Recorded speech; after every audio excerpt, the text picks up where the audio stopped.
I love Hawaii. You know, my name is actually the flower of Maui, Lokalani, which is translated to red rose. So it's sort of my namesake.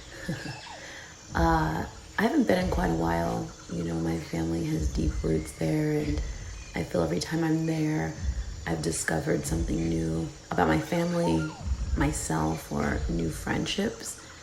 You know, I've been going since I was little. Actually, I was conceived in Hawaii.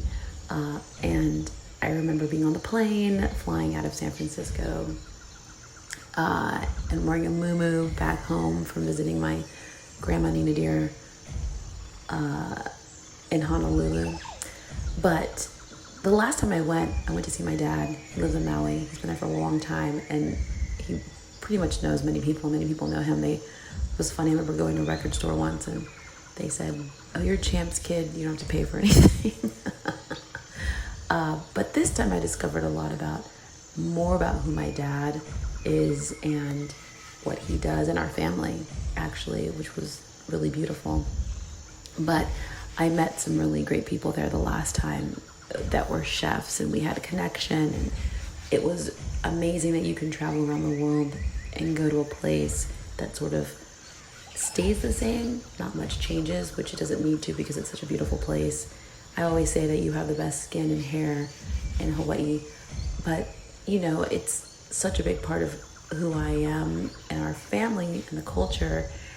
But I have funny memories of, you know, seeing great grandma or traveling with great grandma and then getting to Honolulu and the dirt roads, and you know, going to summer school and walking the dirt road, the red dirt road, which stains everything, to the bus stop, and there's like dead toads in the morning. Or, you know, every time I go there, I have the ritual of we have to go get poke, we have to have musubi, we have to have a hot malasada.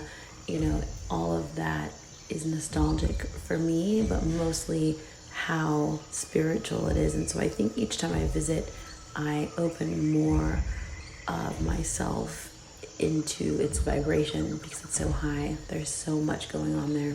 And I always leave with a glass half full. So there's not a time that I feel half empty there. But I discover these little bits of myself, and I'm always ready to go back and to figure out what I'll discover next, whom I'll meet, whose paths I'll cross, what food I'll eat, what dreams I may have. Those things are all really important, and they've been with me since I was a little girl. And so when I think of her, I think of, you know, this beauty. I tell everyone the most magical thing you can do is to fly into Maui at night, and when you wake up in the morning, you are gobsmacked by its grandeur. Like, it is beauty, is breathtaking. Yeah, so it's always been a place for me of finding a little bit more about who I am. So I look forward to seeing her again, whenever that may be. But she's with me always. I mean, especially I pay homage to her every day when I say my name. When I say my name, and someone else speaks my name. Yeah, she's quite magnificent.